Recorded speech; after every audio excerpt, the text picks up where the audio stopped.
కవిత కొత్త పార్టీ పెట్టబోతూ ఉన్నారు అని చెప్పేసి. దాని గురించి కిషన్ రెడ్డి ఇండైరెక్ట్గా రఘునందన్ రావుకి క్లాస్ స్పీకర్ అనే ప్రచారం జరుగుతోంది సార్. దానికి సంబంధించి ఆంధ్రజ్యోతిలో ఈరోజు వార్త కూడా వచ్చింది. ఏది పడితే అది మాట్లాడితే ఎలా, ఎమ్మెల్సీ కవిత అంశంపై ఏవేవో వ్యాఖ్యలు చేశారు. మీ సొంత ఎజెండాను పార్టీ ఎజెండాగా రుద్దొద్దు, జాతీయ పార్టీలో ఉన్నామన్న విషయాన్ని మర్చిపోతూ ఉన్నారా? ఏ స్థాయి నాయకులకైనా పార్టీ లైన్కు తగినట్లే మాట్లాడాలి. ఎంపీ రఘునందన్ వ్యాఖ్యలకు పరోక్షంగా ప్రస్తావిస్తూ బీజేపీ నేతలకు కిషన్ రెడ్డి క్లాస్ స్పీకర్ అనేది ఈ వార్త సార్.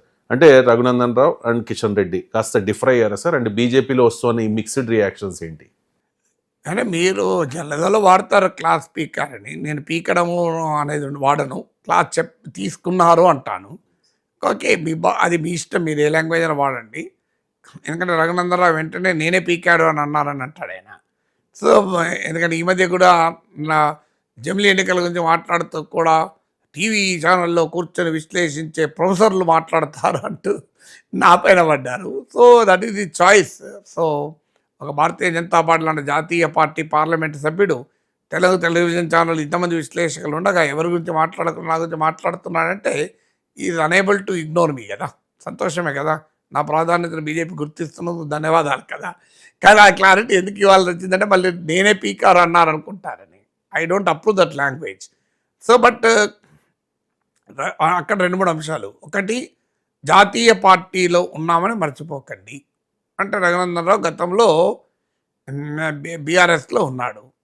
తర్వాత సొంత ఎజెండాను తీయకండి. రఘునందన్ రావుకు సొంత ఎజెండా ఉంది. ఎందుకంటే కేసీఆర్ ఫ్యామిలీతో రఘునందన్ రావుకు అత్యంత సన్నిహిత సంబంధాలు ఉండేవి.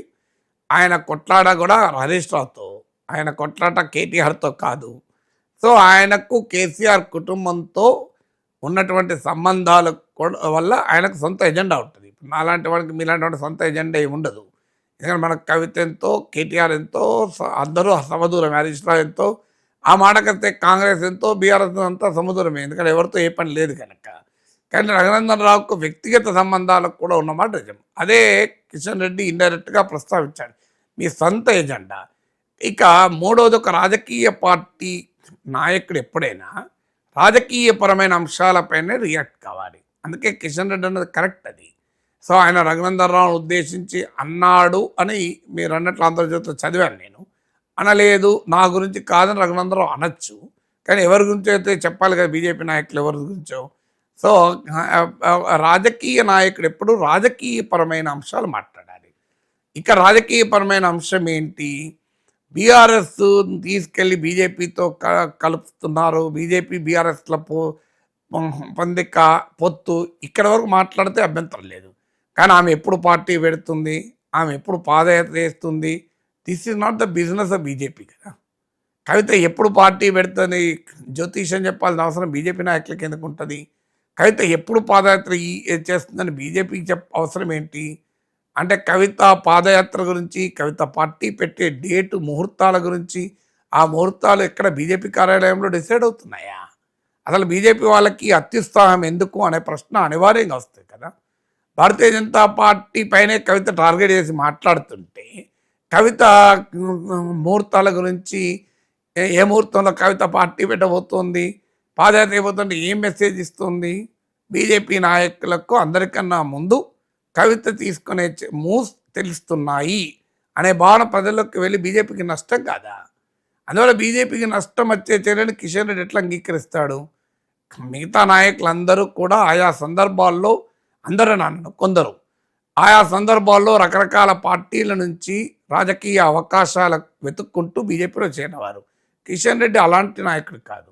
కిషన్ రెడ్డి రాజకీయ అవకాశాలు లేనప్పుడు కూడా బీజేపీతో ఉన్న నాయకుడు. అందువల్ల ఆయన కన్సర్న్ ఎక్కువ ఉంటుంది గ్యారంటీగా. ఎందుకంటే ఆయన పర్సనల్ ఎజెండా ఏముంటుంది, ఆయన పార్టీ ఎజెండా తప్ప. ఎందుకంటే ఆయన నాకు ఇప్పుడు కాదు, స్కూటర్ మీద వెళ్తూ ప్రెస్ నోట్లు పట్టుకొని భారతీయ జనతా యువమోర్చా నాయకుడిగా మా న్యూస్ పేపర్ కార్యాలయాలకు వచ్చి, సార్ మా స్టేట్మెంట్ సార్ కొద్దిగా కవర్ చేయండి సార్ అని అడిగినప్పటి నుంచి తెలుసు నాకు. అంత కమిట్మెంట్ ఉన్న నాయకుడు.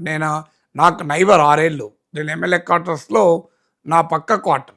అందువల్ల నేను అంత దగ్గరగా చూశాను కనుక ఆయన పార్టీ పట్ల ఆయన నిబద్ధత, కిషన్ రెడ్డికి ఉన్న ఇంటెగ్రిటీ, పొలిటికల్ ఇంటెగ్రిటీ అన్క్వశ్చనబుల్. అందువల్ల సహజంగానే బీజేపీ కార్యకర్త ఎలా ఉండాలి, బీజేపీ నాయకుడు ఎలా ఉండాలి అని ఇండైరెక్ట్గా ఇతర పార్టీల నుంచి వచ్చిన వాళ్ళు మీకు బీజేపీ క్రమశిక్షణ తెలియదు, బీజేపీ అందుకే జాతీయ పార్టీలు ఉన్నామని మర్చిపోయి మాట్లాడుతున్నారు ఎందుకు హెచ్చరిస్తున్నాడు ఆయన. సో దాని రీజన్ అది. సో ఎందుకంటే ఇది ఒక్క విషయమే కాదు, మీరు గమనించండి. హైడ్రా విషయంలో కూడా చూడండి. హైడ్రా పైన ఈటల రాజేందర్ సీరియస్గా తప్పు పెట్టాడు, రఘునందన్ రావు వెల్కమ్ చేశారు. హైడ్రా పైన నాయకులు రెండు రకాలుగా మాట్లాడింది మనం చూడలేదా? సో అనేక అంశాల్లో తెలంగాణలో బీజేపీ నాయకులు వారి సొంత అభిప్రాయాలే చెప్తూ ఉంటారు, పార్టీ అభిప్రాయాలు చెప్పరు. అదే కిషన్ రెడ్డి బాధ పాపం. ఎందుకంటే ఆయనకు పార్టీకి నష్టం జరిగితే, పార్టీ పైన ఈగ పడితే కిషన్ రెడ్డి AK-47 పట్టుకొని వెళ్తాడు. అలాంటి కమిట్మెంట్ ఉన్న నాయకుడు కదా.